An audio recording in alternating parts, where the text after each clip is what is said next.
So I should just start talking. Yeah. Om Jnana Timirandasya Ganagana Salakayam Chakshuzam Militam Yena Tasmai Shri Gurave Namaha Panchakalpatarubhyascha Kripa Sindhubhya Vacha Patitanam Pavanebhyo Vaishnavebhyo Namo Namaha. It's an honor to be here with everyone, and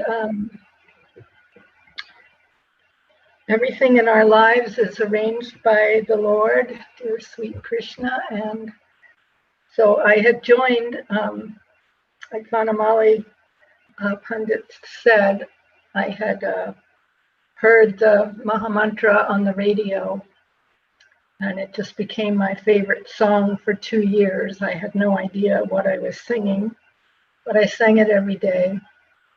And then in the summer of 1970, I met devotees in Washington, D.C., and I immediately joined that temple, but it was all brahmacharis. And so after 6 months, there were no other women there, so they sent me to Boston. And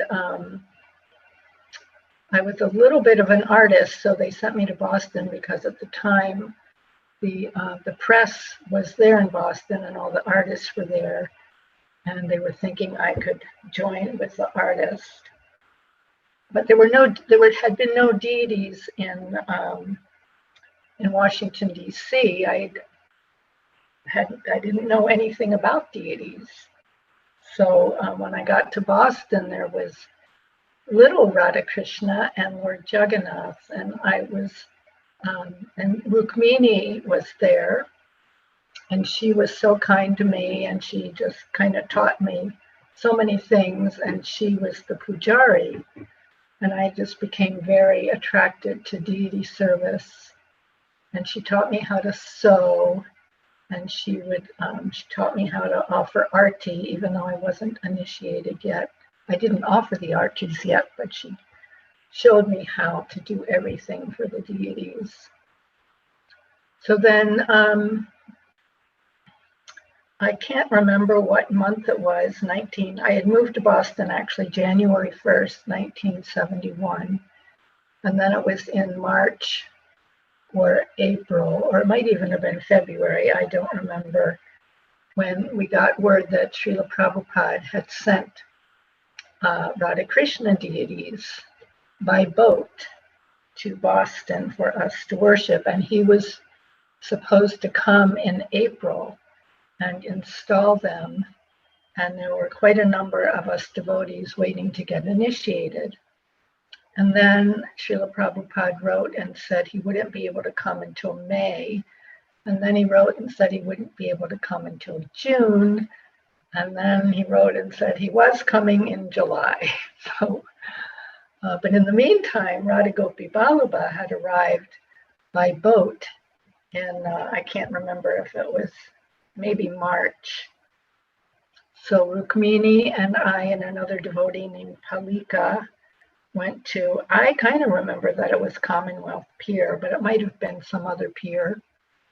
But we went to receive, of course they didn't have names then, but these Radha Krishna deities. And they took us into a room and they brought in these 2 large wooden crates, and they very slowly unpacked the crates. And of course, Radha Gopi Vallabha were wrapped in many layers of, I can't remember what kind of packing material it was, but we were just so thrilled when they finally got fully unpacked, and there they were, shining like gold, and so effulgent and beautiful. And so the man that was doing all this asked Rukmini, how much are they worth? And Rukmini said, oh, they're priceless. So the man was like, oh, okay. So he repacked them and he would not let us take them. because they thought they were so, of course they're more valuable than any amount of money, but he was thinking that they were very valuable in terms of money. So for some reason they were kept at customs for, I don't know how long it was, a number of days anyway, before we got them back to the temple. And at that time the temple was at 40 North Beacon Street. And so Rukmini started making clothes for them. Now that she had them, she could make clothes that would fit them nicely.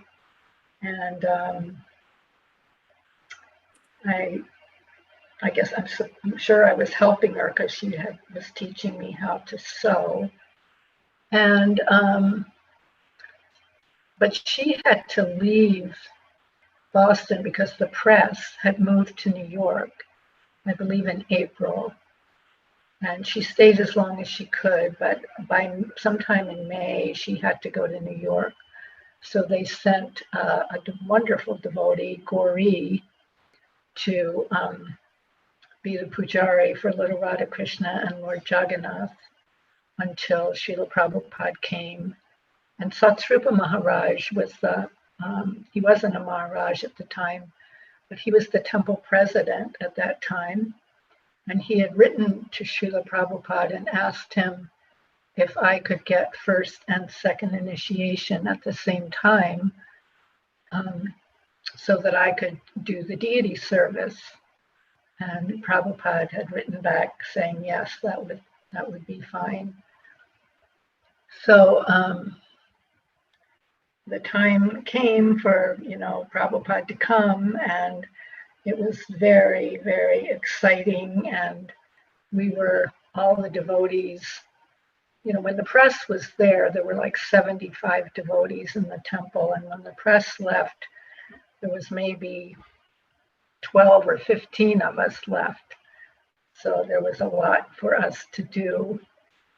And to prepare for Srila Prabhupada's arrival and the installation of Radha and Krishna.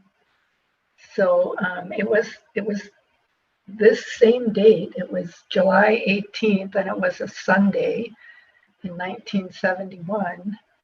And Prabhupada flew to Boston from Detroit, and a few devotees stayed back at the temple because it was the day for the Sunday feast, and we always had quite a large crowd on Sundays. And so as many of us as possible went to the airport to see Srila Prabhupada. And of course, I'll never forget that moment. It was a small plane that he flew in on. And he was one of the, they didn't pull up whatever they call it to the door like Prabhupada. All the passengers had to walk down steps from the door of the airplane and cross the tamarack into the building.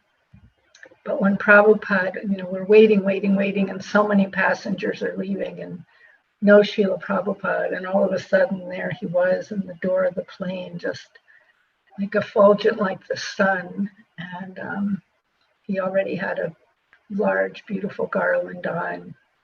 And it was just a vision that I'll never, ever forget. So he walked down the steps and came into the airport, and we all offered our obeisances. And then we just, instead of staying there and talking, we went right back to the temple because there were so many guests waiting to meet Srila Prabhupada. So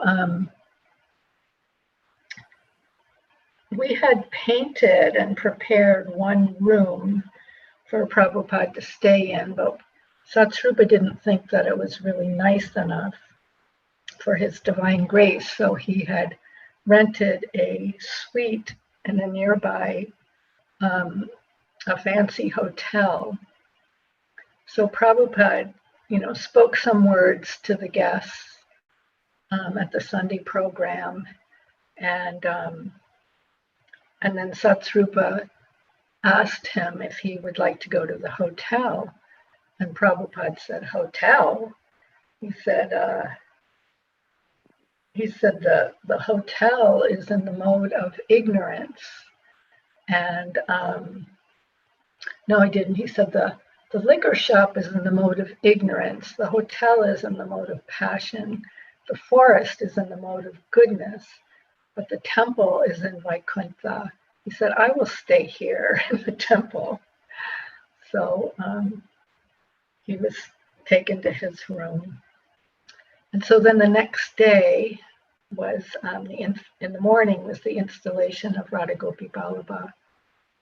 And Mother Gauri assisted him in that. And Satsrupa, I realized all these years I've been thinking, oh, I was Radha Gopi Vallabha's first pujari. But actually, Prabhupada and Satsrupa and Gauri were their first pujaris. They're the ones that actually did their first bathing and dressing and ornamenting.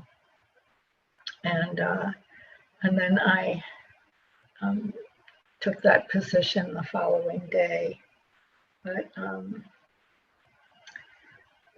that's really what I remember, the very first day. And I remember, just recently I heard how the deity is a bridge. The deity, along with the Srimad Bhagavatam and the Maha Mantra, they're bridges between the material world and the spiritual world. And with the deity, we're able to use objects in the material world and spiritualize them by offering them to the Lord in its deity form. And our consciousness becomes purified, our senses become purified. And by serving the deity, we gradually get to replace our material samskaras, which are in our heart, with spiritual samskaras, so that eventually we will be fully imbued with Krishna consciousness and no longer any more material consciousness. So I've just always felt very blessed that I was given the opportunity to serve those beautiful forms of Radha Gopi Vallabha for 6.5 years that I engaged in that service. And it was, I can't remember how long after their installation, Tradas had become the temple president. It was either Adi Keshava or Tradas. We had so many temple presidents for a couple of years. They would just come and go quickly for some reason. And I guess it was challenging being the temple president in Boston at that time. And there was probably a lot of mortgage to pay on the building, and there were so few devotees. And I felt really blessed because I did all the deity service, so I felt very protected and safe in my service, and I wasn't so much aware of what else was going on and the different anxieties that other devotees were dealing with. But at some point, I can't remember, Adi Keshava and Tradas were both temple presidents at different times. But one of them wrote to Prabhupada and said, could you please name our Radha Krishna deities? And he wrote back and said that their names were Radha Gopi Vallabha. Oh, and one thing I forgot to mention during the installation, after it was quite simple. They were just in some stainless steel tubs, and we're having thunder here, so I hope that doesn't interfere with this talk. So Prabhupada they were bathed in yogurt and milk, and I can't remember, possibly ghee. and then water. And then Prabhupada dried them. He rubbed them very vigorously with a towel, and they became extremely shiny and effulgent. And then as Prabhupada started dressing them, and he said their eyes, too big, their eyes. So when Radha Gopi Ballabha arrived, their eyes were, I think, what they call conch shell eyes. They were very white, and they had rather small black circles in the center. So as we were getting them ready to be installed, one of the artists thought, well, they should have eyes that look human. So she painted over the little circles and gave them like big brown eyes, like that looked like human eyes. But obviously Prabhupada was not so pleased with that, but none of us knew what he meant when he was saying their eyes are too big. So about a year later, my friend Rukmini was in India, and she sent me a photograph of Rupa Goswami's deities, Radha Govinda, in Jaipur. And I saw their eyes, and they had the conch shell eyes with the small black dot. And it just hit me like a lightning bolt. That's what Prabhupada meant, because Prabhupada had personally picked out Radha Gopi Ballabha and sent them to us. So he knew what their eyes had looked like. So we wrote to Prabhupada and asked him if we could remove the paint and restore them to their original large white eyes with the smaller black circle in the center. And he said yes, so we did that. So, I don't know if anyone has any questions. Yeah. Thank you, Sumati Mataji. So I just would like to add, dear devotees, Har Ghar Sumati Mataji has served ISKCON Boston from 1971 to 1974. So No. I was in Boston until after Prabhupada departed in 1977. Oh, 77. Okay. Oh, the so end of 77. Okay. So thank you, Mataji, for correcting that. And Traidas was temple president from 1972 to 1975. So one thing that Sumati Mataji was there at North Beacon Street, and she also was there when we moved Radha Gopi Ballabha to our present temple at 72 Commonwealth Avenue. So thank you, Mataji, for sharing the initial memory. Do you remember that on that day, like when Srila Prabhupada was dressing, like, who gave the first dress to Shishya Radha Gopi Ballabha, and what happened, like, and the jewelries, from where did they come? And then after that, like, the jewelries or the dresses with the paraphernalia, who got them?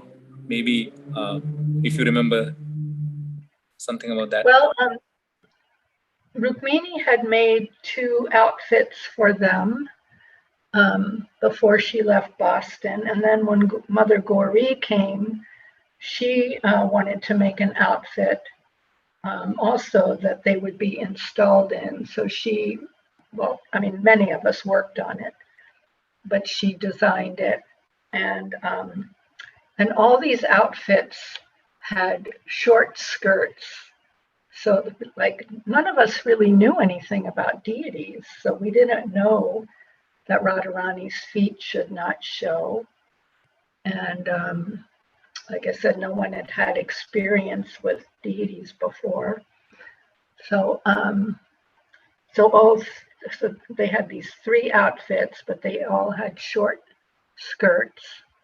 And Prabhupada corrected that, and he said, no, their feet, well, Gopi Ballabha's feet should show, but Radharani's feet should never show. And Prabhupada also said at that time that their bases that they stood on should not show. But I don't think we ever really figured out how to cover Gopi Ballabha's base because we wanted his lotus feet to show. But after that time, Radharani always had long skirts that covered her feet as well as the base. So after that, like, you know, nobody from Boston went to India for many years. We couldn't afford to. So I would make their outfits. I would go to New York like once or twice a year and go to the fabric district and buy fabric, and buy trims. And then there was a wonderful jewelry warehouse in Rhode Island. What's the main city in Rhode Island? I can't remember the name of it. But so I would take a bus from Boston and go there and get all kinds of jewels and pearls to make their jewelry. And I do remember I had made the jewelry for them to be installed in, and I had copied some jewelry that was on, by that time there were, the Krishna book was in 3 volumes. And on the cover of one of those volumes, there was a picture of Krishna wearing a pearl necklace. It was a double row of pearls.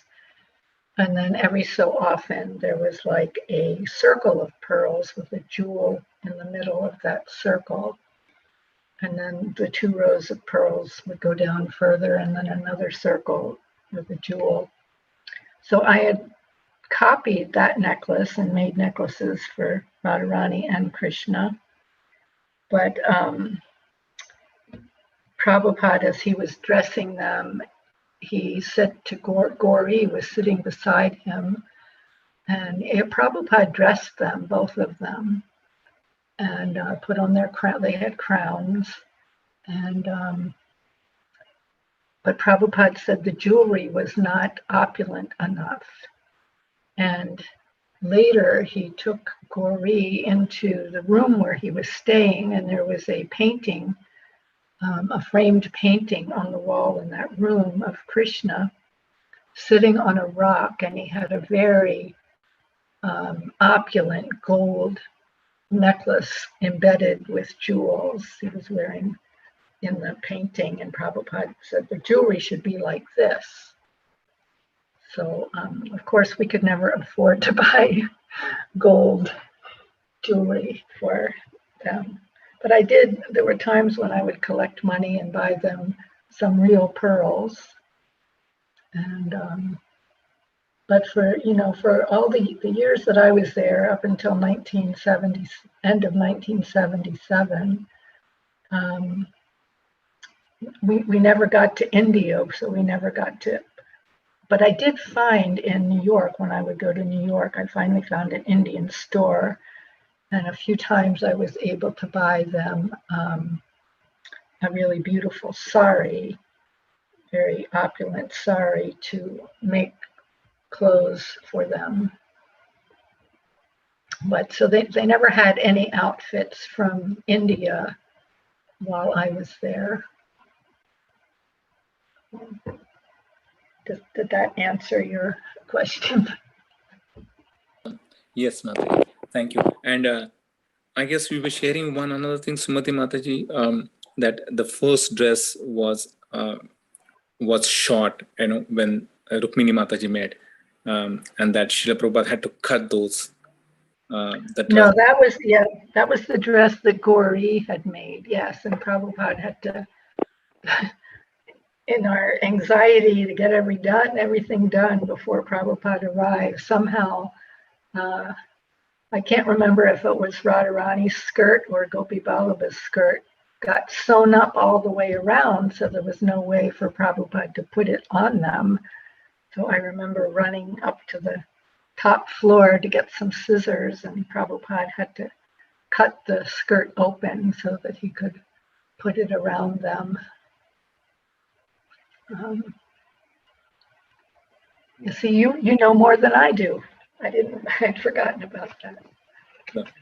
Yeah. Yeah, dear devotees, if anyone has any questions, please raise your hands or unmute yourself. Kaushik Prabhu, anyone from the temple hall, if anyone wants to ask any questions, feel free. Indulekha Mataji.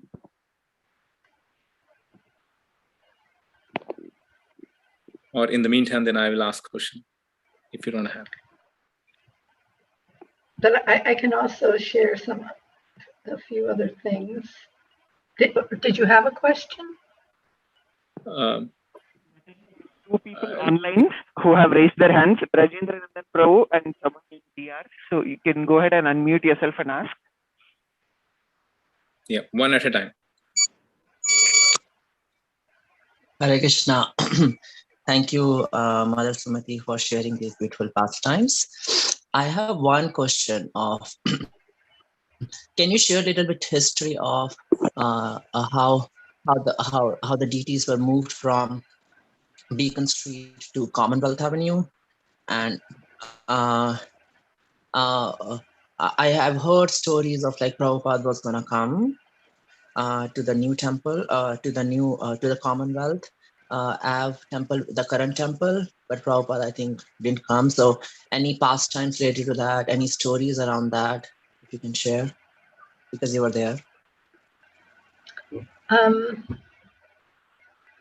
just remember it was just as far as moving from Commonwealth Avenue, from North Beacon Street to Commonwealth Avenue. It was a very exciting move. The building on North Beacon Street was a very old building, and there was a lot of problems with cockroaches, and it was just hard to keep clean.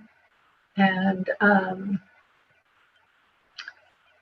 it was the location when we got an opportunity to get the building in on Commonwealth Avenue, and I think that might have had something to do with Ambarish, is what I'm remembering, that he might have helped fund, enable the devotees to buy that building.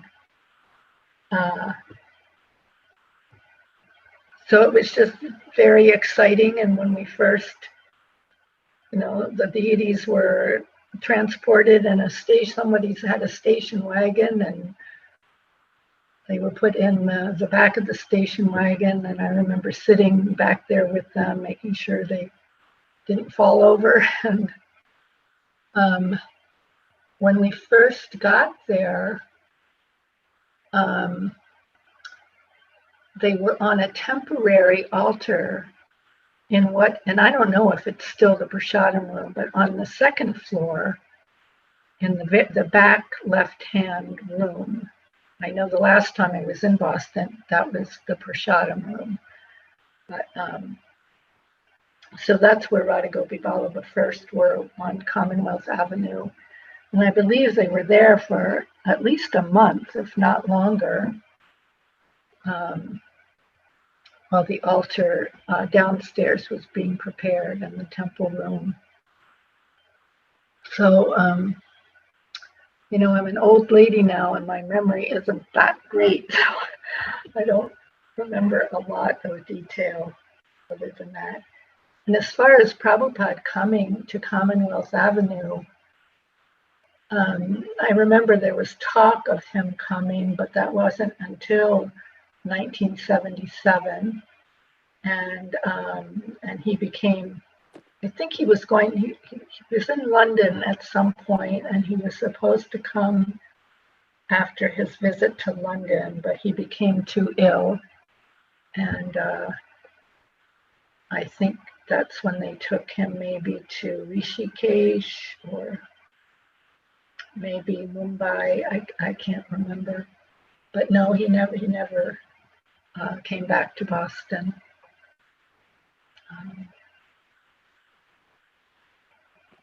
But he was definitely there in spirit. So that's the best answers I can give for your questions. Thank you, Rajendra Nandana Das. Thank you, Mother. Next is we have DR. Can you unmute yourself here? Yes, Hare Krishna Mataji, Danvats to you, and it's such an honor to be able to even exchange a few words with you and hear you talk. Mataji, I was wondering if you are able to share any of your personal experiences with Srila Prabhupada when he was here.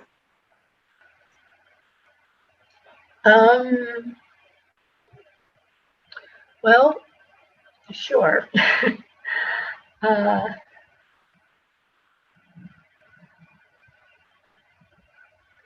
I guess the first, like I told you, what it was like when I first saw him. And then after he spoke at the little Sunday feast program, and then he went to his room, and we had covered a cushion for him to sit on with some green satin. I don't know if the pictures of Prabhupada's arrival are still in the front hall of the Boston Temple. They were for many years. But there was a picture of Prabhupada in the airport, and there are two devotees who are holding this green, shiny, square pillow. So that cushion had been put in Prabhupada's room, but it was green satin and it was very slippery. So I happened to be coming out of the temple room, and Prabhupada's room was across the hallway. And he stepped out of his room, and he was holding the green shiny cushion.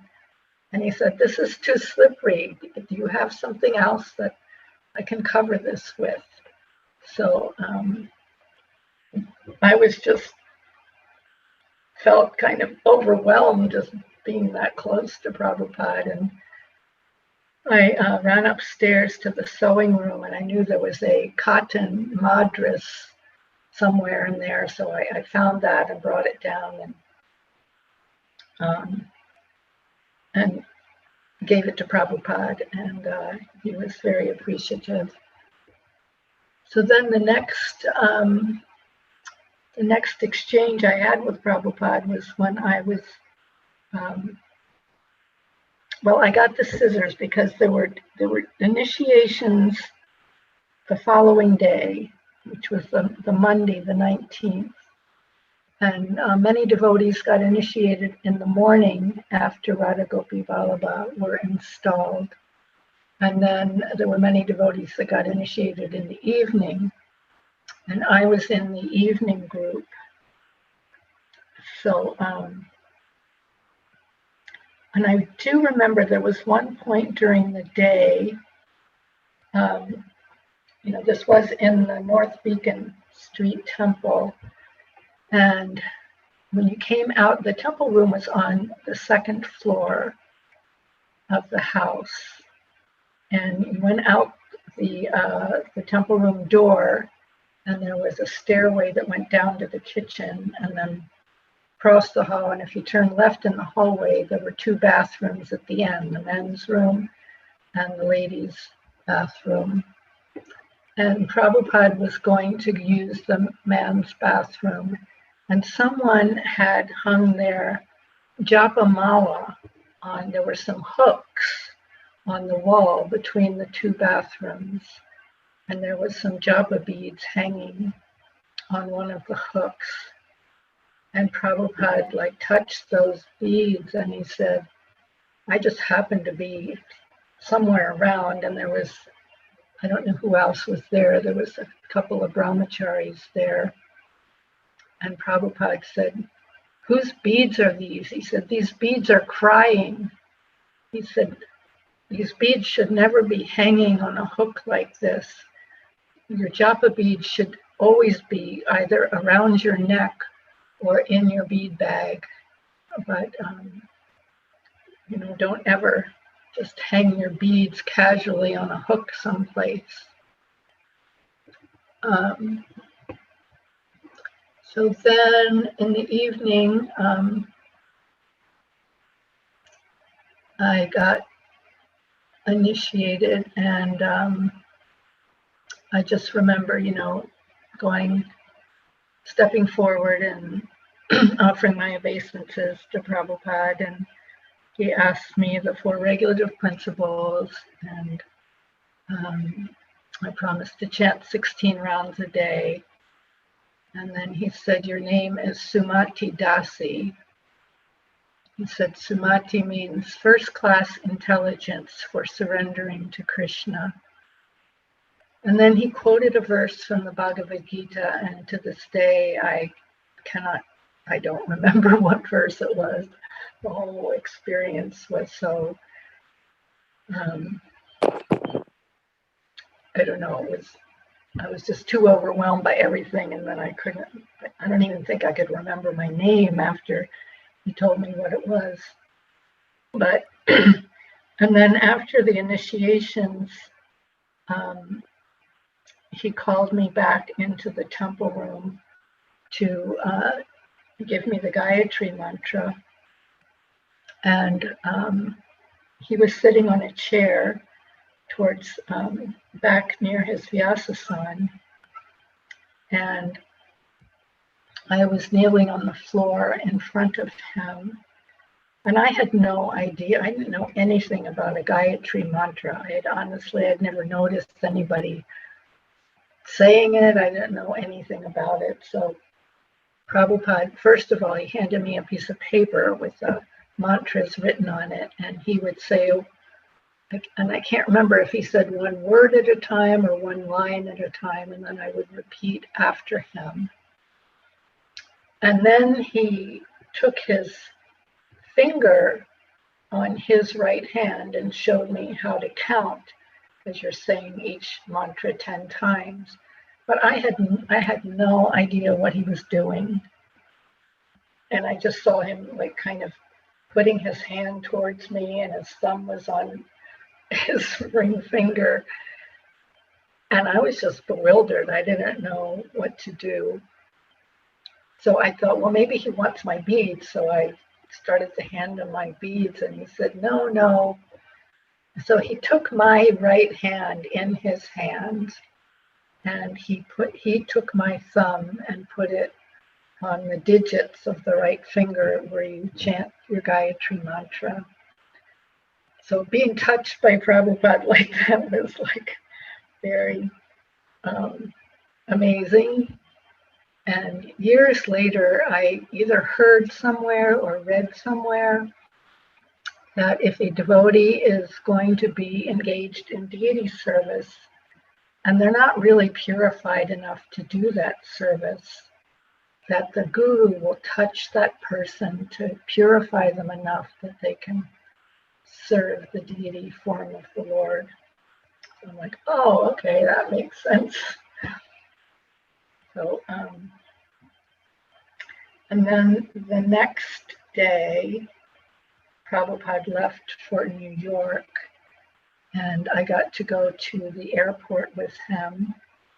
And in quite a few of us, there was probably at least 20 devotees that went. And of course, the airports weren't anything like they are now, so we could all go into the airport and into the waiting lounge right next to where Prabhupada would get on the plane. But I remember walking through the airport. I was behind Prabhupada, and it looked like he was just walking. And I'm a really fast walker, or I was when I was younger. But I was running. We were all running, trying to keep up with Prabhupada, even though it just appeared that he was walking naturally. But it was a very transcendental walk. It almost looked like his feet weren't really even on the ground. They probably weren't. And then he sat in a chair. It was a line of chairs, and he sat in one of the chairs, and we were all sitting on the floor around him. And everyone was chanting japa. And occasionally someone would say something to him and he would reply. But at one point he looked right at me and he said, "Your beads, do you have your beads?" And I held up my bead bag and showed him, yes, I have my beads. So those were my personal experiences with Prabhupada. But the experience I had with Prabhupada that I consider the most personal, even though I wasn't in person with him, was it was that same, I believe it was still 1971, because Satsvarupa was still there. And I had been distributing books on the campus of Northeastern University. And I was taking a prasadam break, and I had a stack of books beside me on the grass. And many students were walking by, and the Krishna book was on top of my stack of books. And this one student walked by, and he stopped, and he came back, and he picked up the Krishna book, and he just started looking through it and looking at the pictures, and then right away he said, "Wow, this looks so wonderful." He said, "I'm a communications major, and Northeastern University at the time had a radio station. They may still have it, I don't know, but it had quite a large range all over Massachusetts." And he said, "I have a program one night a week for an hour." He said, "I think we should have dramatic readings of these stories, and that will be my hourly program every week. We can do a different story." And I'm like, "What? Yeah, that sounds wonderful." So we did that for quite some time. Satsvarupa would write up a script, and this student would, Satsvarupa would tell him which, of course, we either gave him a Krishna book or he purchased a Krishna book, and Satsvarupa would tell him what story we were going to do. And he would make a tape of background noises, like if there was a demon that made a lot of noise, he would have that noise in the tape, or a door opening or shutting, or whatever it might be, the wind blowing. So I always played the part of Mother Jasoda, and Satsvarupa was Krishna, and there was a devotee at the time named Suhotra, and he was whatever demon was in the story that week. Suhotra would be the demon. And so these sessions were taped, and Satsvarupa had the tapes.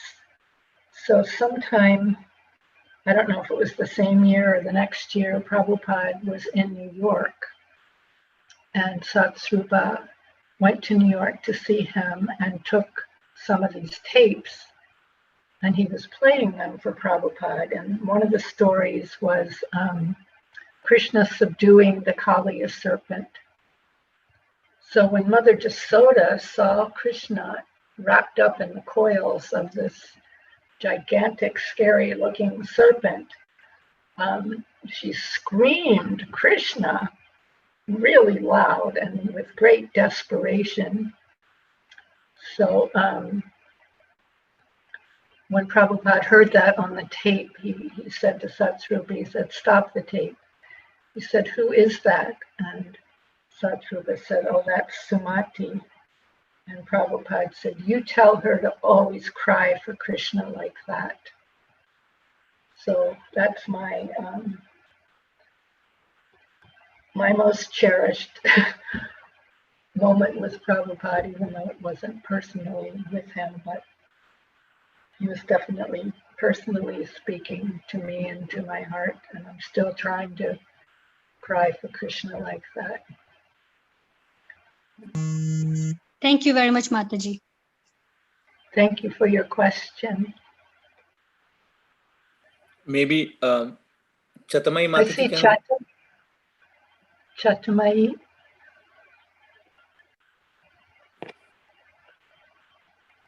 Hare Krishna. Hare Mother Krishna Sumati. Chatamai. Oh, my friend, it's so nice to have your association again. It's so nice to hear your voice. Oh, these are wonderful stories. I just wanted to thank you for being available today. And I also wanted to just note how extraordinary it is for any devotee to take first and second initiation at the same time. So thank you for being qualified for that. I was definitely not qualified. That was totally Prabhupada's mercy. I'm still not qualified. Oh, No. Sumati Devi, I have so many questions, but due to time constraints, I'm just going to ask one, which is that are any of your original outfits that you sewed still being used to dress Sri Radha Gopi Vallabha? I doubt it, and I hope not, because they were pretty bad. I don't think so, because I was back there in 2005 for a few months, and no, those outfits were not around anymore, and they were really not. They were not nice. We had one. I remember a sannyasi coming to Boston one time from maybe Australia, I don't know, some other country. And he was in the pujari room and he was looking at their outfits and he said, "These are the ugliest deity clothes I've ever seen." Oh, no. So, oh my gosh. I felt so bad for Radha Gopi Vallabha. Like, oh, I'm so sorry.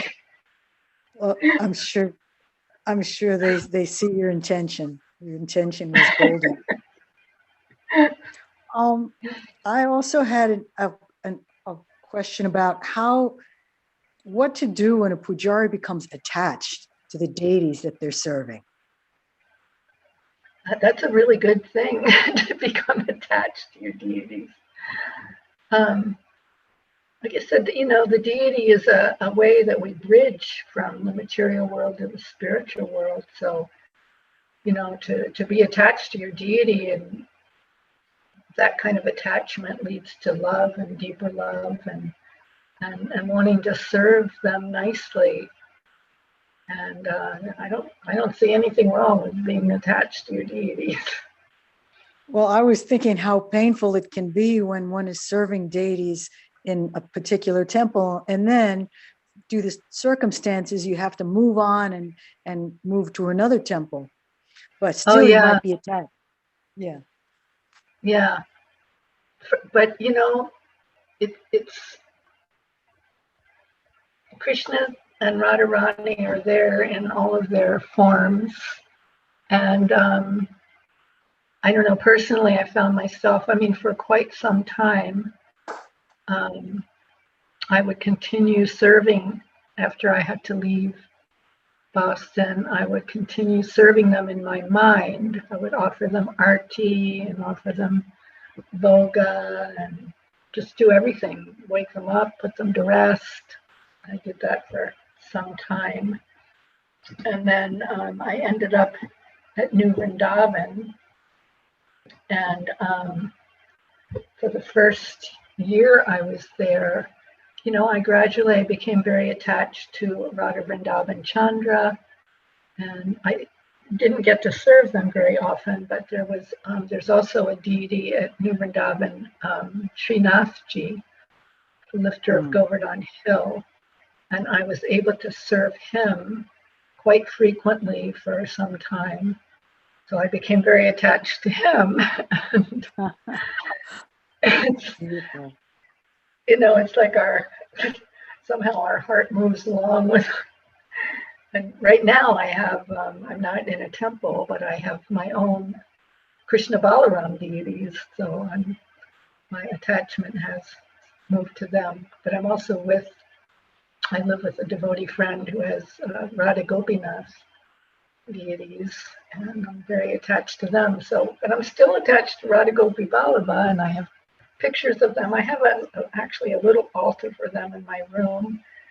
I have a pair of their shoes that some devotee I don't know, one year I was there for Janmashtami, and there was an auction, of some of Radha Gopi Vallabha's older paraphernalia. And I didn't have much Lakshmi, but I bid on this pair of shoes. I think I had $50 I could spend. And somebody got them for like $1,000. So, Wow. Oh my and then goodness. a year after that, I think I was back there for Janmashtami, and whoever that devotee was that had gotten the shoes, at that time, Damodar was the temple president. I think this was in 2001 or 2002, maybe.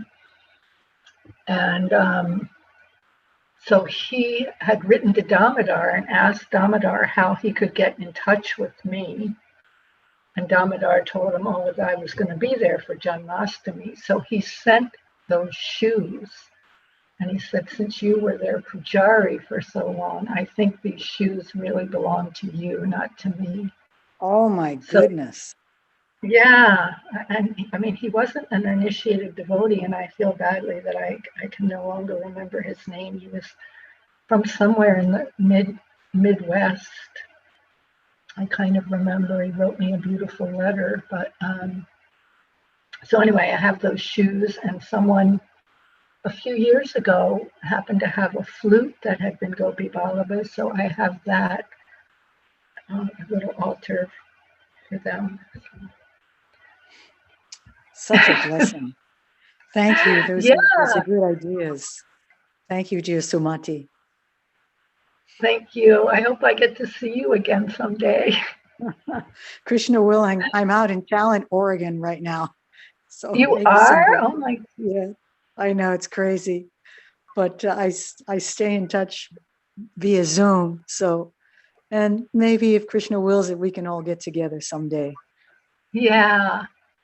Yeah, we're still together in heart. So, Right. and someday we'll all be together with Krishna in the Right. spiritual world.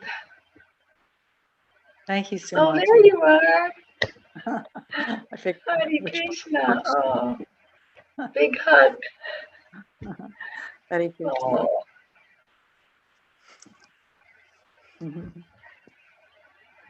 Hare Bol. Haribol. Next, Mataji, should we ask another next devotee to ask the question? Sure. Is Indulekha Mataji there? Indulekha? Yeah. Hare Krishna, Mother Sumati. It's so good to hear from you and see you. I'm here by Boston Temple. I can see you sitting outside. Yes, I just got the dress little Radha Krishna and I just came out. I wanted to share, but since you spoke about Radha Gopi Vallabha's eyes, so 40 some years later, we had some drama with the eyes. You know how you paint the eyes and each time you touch them up, they get bigger and bigger and bigger. And then it became to Niranjana Maharaj said, Niranjana Swami said, make it the way they were on the day Prabhupada installed them. You cannot go wrong. And this one girl came and she's so good, Ananda Mayi. So she found the photos of that day and she made it exactly how they were on that day because we didn't know the story behind. And when Niranjana Swami came next day and he saw the deities, he almost had a heart attack. He was like, that's not them. And then Damodar Prabhu, he told the story, what actually happened. So I hope somehow we can, really record this and have it like, because we really didn't know that this was like 40, maybe 5 years later, after the installation. And it felt like, wow, Radha Gopi Vallabha really played the game on everybody here. So it was, thank you for sharing all these stories. Wonderful.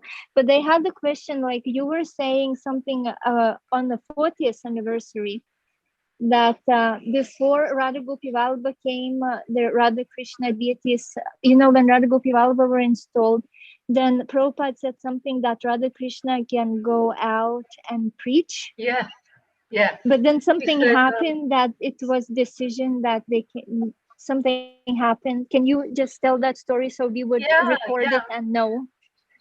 Yeah. So on the day that Prabhupada installed Radha Gopi Vallabha, I think it's when they were being put on the altar. And of course, little Radha and Krishna were there, and Prabhupada pointed to them and he said, they are Biju, what did he call them? There was a certain name, which meant that they could go preaching. Vijay? So,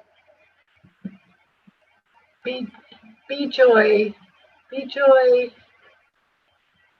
I can't remember.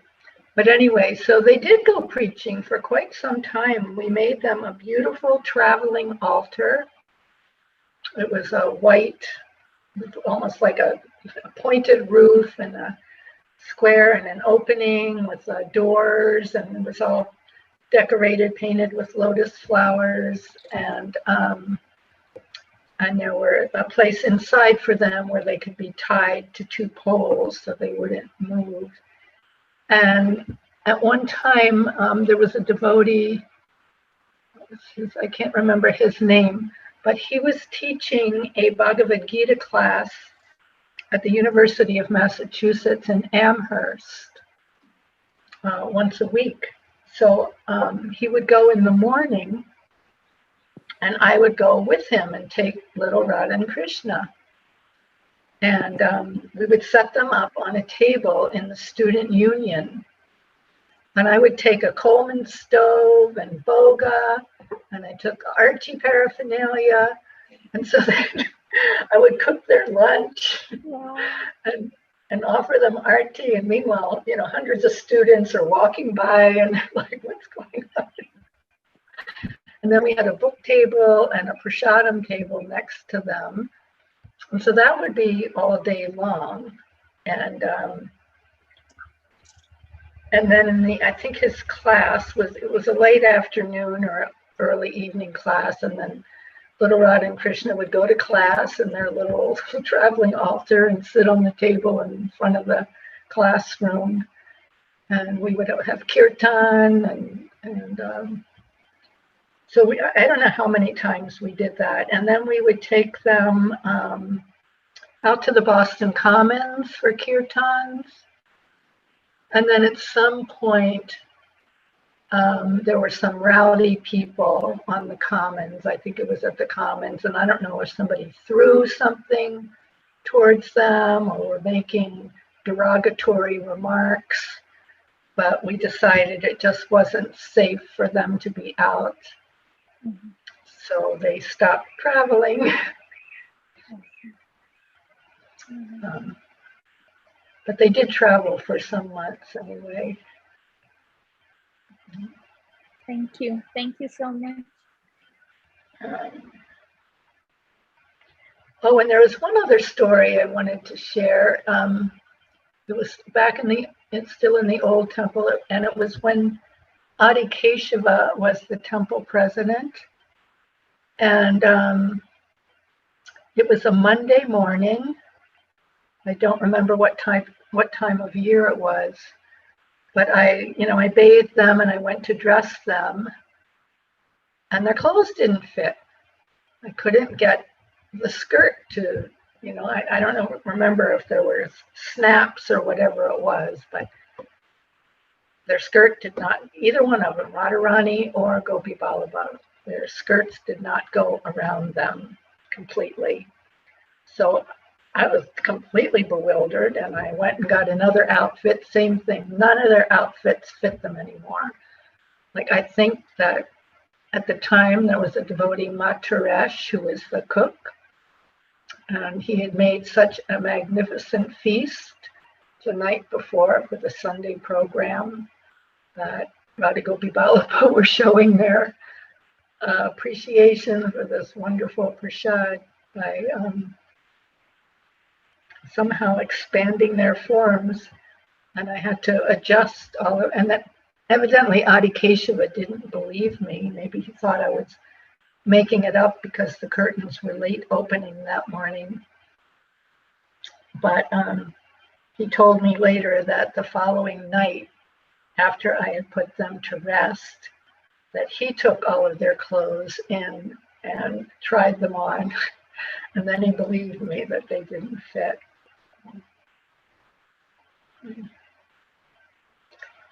That was a sweet pastime. So are there any more questions? Yeah, Muktavandi Prabhu, he's raising his hand for a long time. Maybe he can ask the question. Hare Krishna, Mother Sumati. Oh, Hare Krishna. I remember, nice Hare to see Krishna. you. Good to see you. I started going to the Boston Temple at the end of '71, and I remember you and some of the other devotees there. I was always impressed by you and all the devotees because they were so fired up, such enthusiastic, really great devotees. And yeah, and I was at your mass that year, and I saw you. I guess I didn't remember it was you, but I saw you and the other devotees in the student union hallway with little Radha Krishna, and I was pretty sure I saw that, but I wasn't sure. But now, Oh wow! Now I know I did. and I went to the. Awesome. I went to the class. It was a class the devotees gave in one of the dormitories. Oh, Subhananda, yeah. And I had my first prasadam there, simply wonderful. Wow.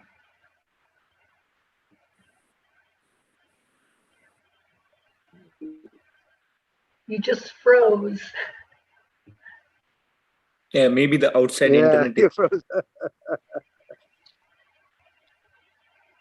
Yeah, I'm outside on the steps. Yeah, that's all. Yeah.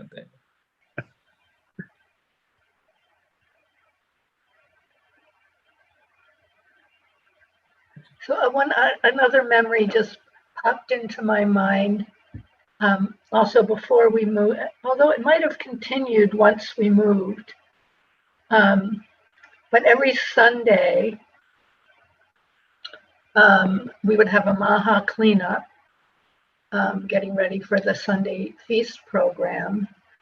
But during the morning hours, one by one, each devotee would go into the temple room and stand before, I mean, no one had to, but the devotees that wanted to, they would stand before Radha Gopi Vallabha and talk to them, tell them what their week was like and, what they had learned and how they hoped to serve them better the following week. It was a very sweet way to approach the deity and establish a relationship with Krishna through the deity.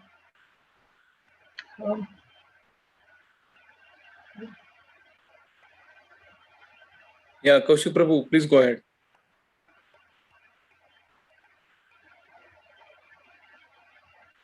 Kaushik Prabhu, you can ask the question.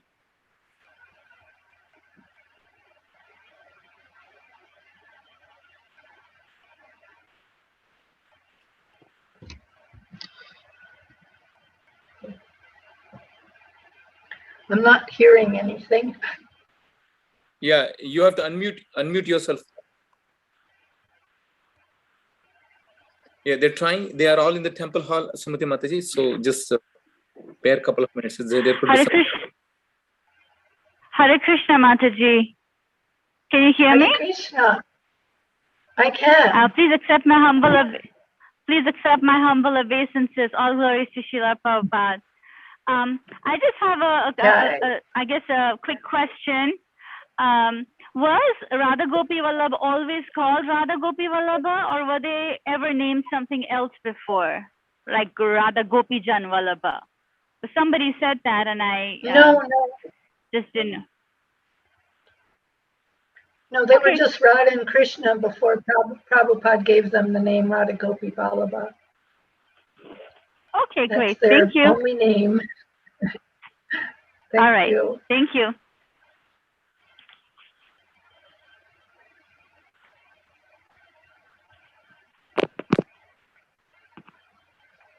Does anyone have any other questions? We have Parnavandit Prabhu here. Start with.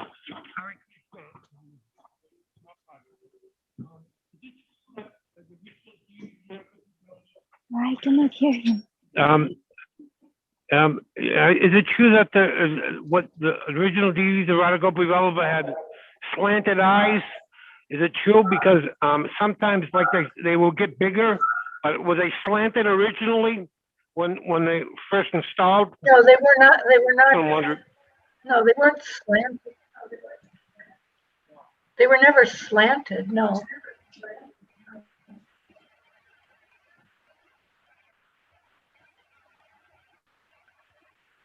They were just white eyes with a rather small black circle in the center. They weren't, and the black circle was not painted. It was there.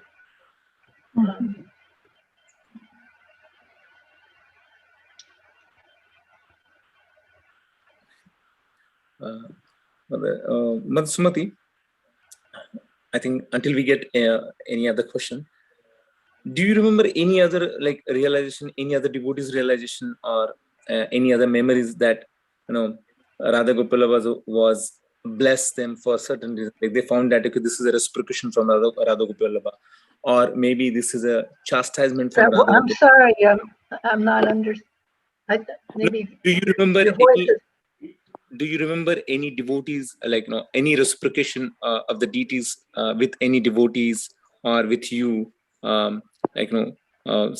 Someone may have shared any personal, the reciprocation, or maybe any kind of a chastisement, as you said, see, since Mathuresh Prabhu was the cook, he cooked nicely, and then the day after that, deities, their dress started and they were not able to fit the deities, like the dress, because the Gopi Vallabha became little fat. So any such other incidents which you can remember, with any other. He's calling Radha Gopi Vallabha fat. I can't think of any other. Maybe any kind of a not chastisement, but you can say that okay, maybe just he can reform something or something like that, or maybe any blessings in a way, or maybe. Well, I had one experience that I'm just remembering.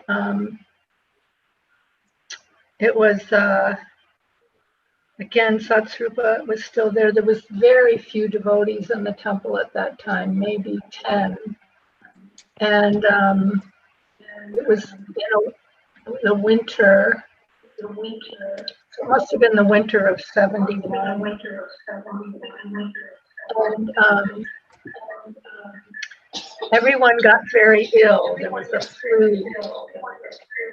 I'm hearing an echo. That's. Yeah, I think there are quite a few devotees in the temple. Can you please unmute yourself? Then otherwise there will be no feedback. Yeah. Okay. Okay, so we were all very ill with the flu, but the deity service had to continue. So I remember this one evening, it was time to offer the last arti of the evening and put Radha Gopi Vallabha to rest. And I was so sick. I was vomiting and fainting, and had a high fever, but there was no one else that could do it because everybody was sick. And I think Satsrupa at that time and maybe one other devotee were the only other Brahmins. So I just thought, okay, Krishna, you have to help me, because so somehow I showered and I went on the altar to offer the arti, and Krishna just totally took away all bodily consciousness. I felt like I was in the spiritual world with Radha Gopi Vallabha. And I was not aware of my sickness in any way at all through the whole arti, changing their clothes, putting on their night clothes and putting them to rest.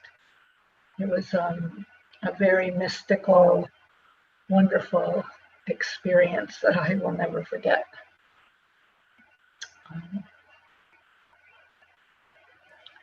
And that's it. I think Indulekha Mataji has something to say. I just have a question. I heard this, that some devotees said that it used to happen in Boston Temple, that Radha Krishna deities used to go and visit all the rooms, after, like, I don't know, on the weekly basis or monthly basis. Do you know anything about that? Like kind of inspection? No, I've never even heard that before, no. Okay, thank you. Not at all. They never came to my room. Maybe that was, I don't know, 80s. I don't know what year, so I thought maybe you know something about it. No, I've not heard that before. Thank you. It's good to see you. Krishna can do anything. Hare Krishna. Sumati Mataji, do you remember anything that Radha Gopalabha had desired, or something you thought that this should this we should have for Radha Gopalabha, and somehow that manifested? Yes, thank you for reminding me. I had been reading somewhere that Radharani always wore kumkum in the part of her hair. So, I didn't know that you couldn't really do that with the deity, but anyway, I wanted to get some kumkum for Radharani. So I looked, this was back still in the early 70s, and I don't believe there was any East Indian stores in Boston at the time, and there was definitely no computers. So anyway, I couldn't find any kumkum. So shortly after that, a package came to the temple one day. It was just addressed to the pujari. And inside the package was a container of kumkum and a little mirror. And there was no return address. The postmark was from Chicago, I believe. But there was no name, no person. I mean, it was just somebody sent some kumkum to Radharani. And then I also had a desire for their peacock feather fan was not in good shape. A lot of the feathers had broken and fallen off. And I couldn't find any way to get more peacock feathers in Boston at the time. I mean, now you can find them in so many shops, or online, but I couldn't find any at that time. So one Sunday, this was in the North Beacon Street Temple, and I was cleaning the front hallway, and it was a Sunday morning, and there was a knock at the front door, and I answered the door, and this very tiny little lady from India was there, and she was holding 2 peacock feather fans in her hand, and she handed them to me. And I invited her in, and she was like, no, I just came to bring the fans. So both of those incidents were quite miraculous.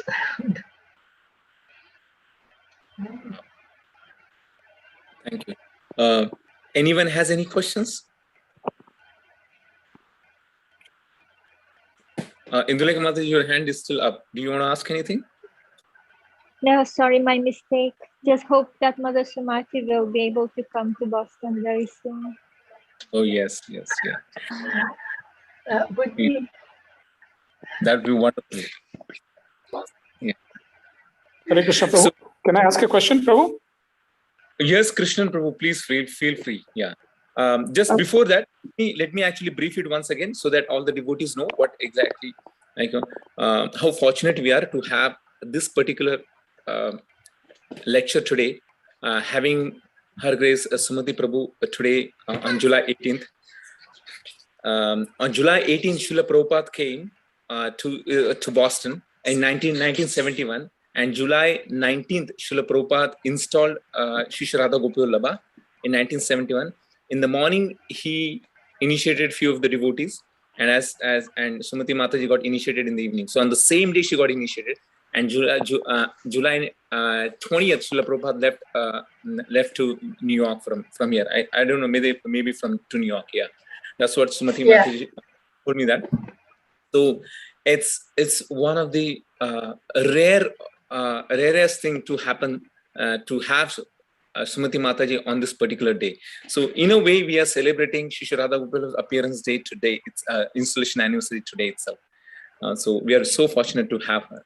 So with that small introduction, so I would like to pass it on to Krishna Prabhu to ask his question. Sorry, Krishna Prabhu. Thank you, Vanamali Pandit Prabhu. Hare Krishna Mataji. It was so nice to see you and so nice to hear from you on this special day of your 50th initiation, 50th anniversary of your initiation. So such a great thing for us, such a blessing for us. Mataji, the question and a blessing for me. Yes, it's a blessing for all of us, Mataji.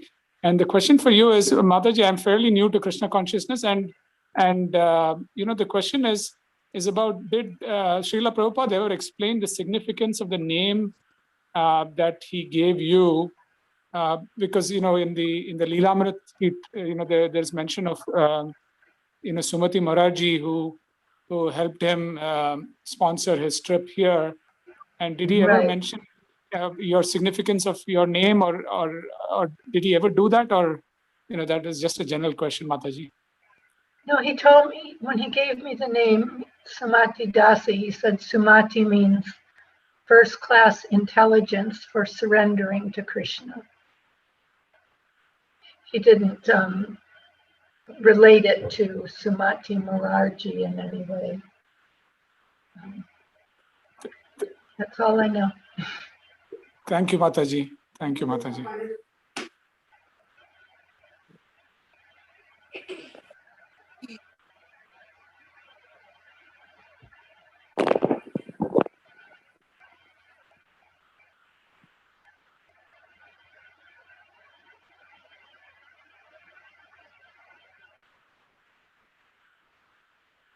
Hare Krishna Mataji. Another question. Since you are a pujari, and I know that, and I have been told by Trai Prabhu when he was president, and he told me that you did very amazing services to Shri Radha Gopi Vallabha, even to the point that when you were sick, devotees had to bring you down, and you were so enthusiastic to serve them, even though you were sick, to serve Shri Radha Gopi Vallabha. So I know that this is a personal question, but however, as being aspiring devotees right now, maybe would you like to share those days, or those your emotions in those days, or those your experiences when you were sick, devotees were bringing you and you were serving Shri Radha Gopi Vallabha? I honestly don't remember that. I don't. I just don't remember being carried downstairs. He was maybe he's trying to say that you did even in the advanced conditions also you serving Shri Radha Gopi Vallabha. Well, I did. I loved serving Radha Gopi Vallabha. Honestly, those were the happiest years of my entire life, was serving them. I literally, for some years, I only had enough time to sleep for 4 hours a night for a long, long time. But I was fine with that because I loved getting up in the morning so I could go wake them up, and I would be the last one to bed at night because I would put them to rest, and I would, get things ready for the next morning. And it was just,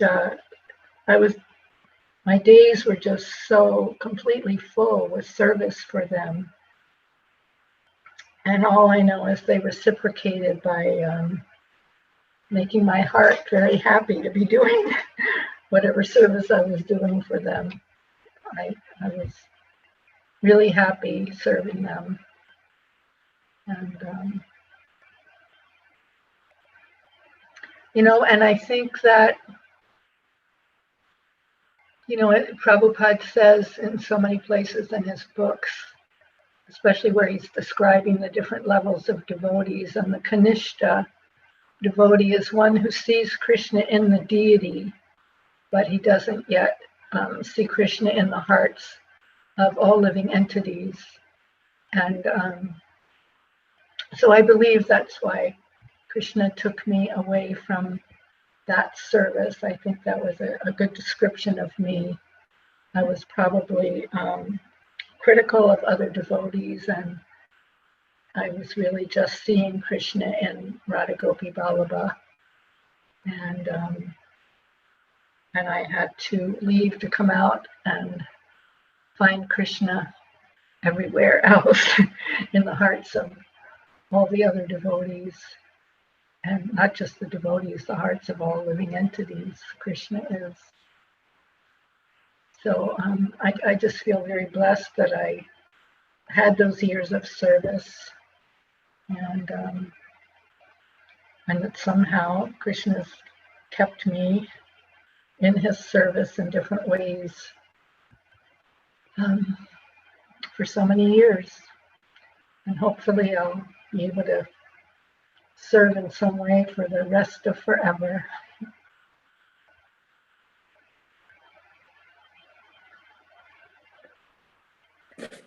So thank you, dear. It looks like there's a question from Ranga Devi Dasi.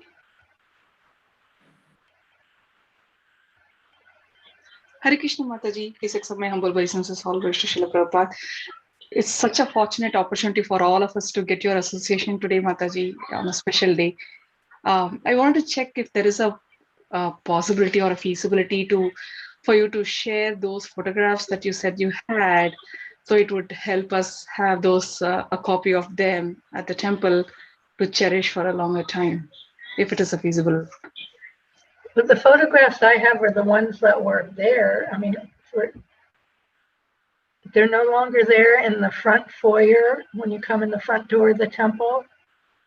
On the right-hand side, just past the first doors to the temple room, there used to be a whole series of photographs of Prabhupada bathing Radha Gopi Vallabha and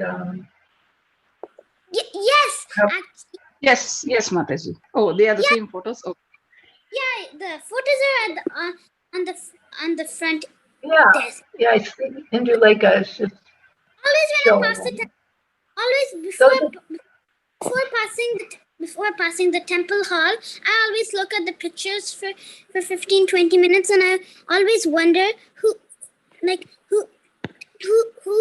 is the one who actually who has seen Srila Prabhupada, and whose photographs were they, or did Srila Prabhupada personally put them in the temple?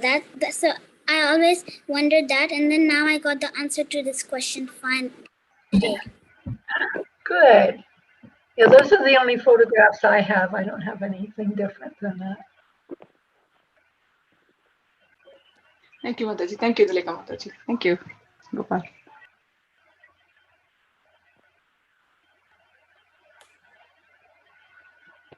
I think we have last hand. One thing before we actually go ahead, dear devotees, all of you should know that Sumati Prabhu, she had last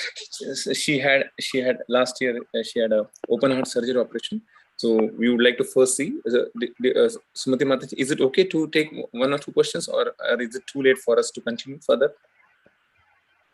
Maybe one more question. Okay, fine.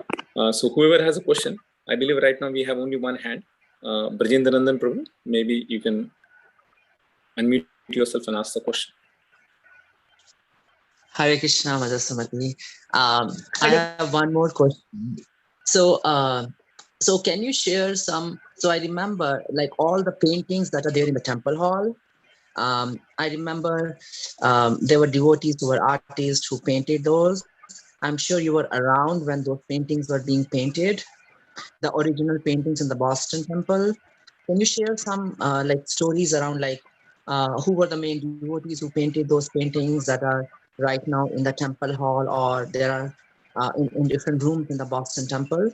And did you paint any of those? Oh, no, I didn't do any painting. I ended up doing deity service instead of painting, but the paintings were done by probably mostly Jadharani, Bhardraj, Murlidhar, Preekshit. They were the main artists at the time. They were painting in the old temple on North Beacon Street, and then they moved to New York. So all the paintings that we get in BBT from BBT today, which are marked, which are stored by BBT, quite a few of those paintings were painted in Boston.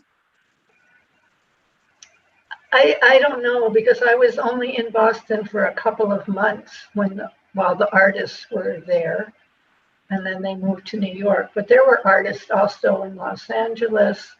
There was a lot of artists in New York and Los Angeles, and probably other places too. Okay.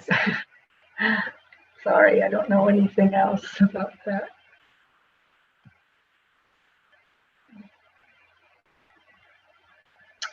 All right, well, thank you all for having me speak. I wish I had more memories. I'm sure they're there inside of me, but I shared with you whatever I could consciously remember.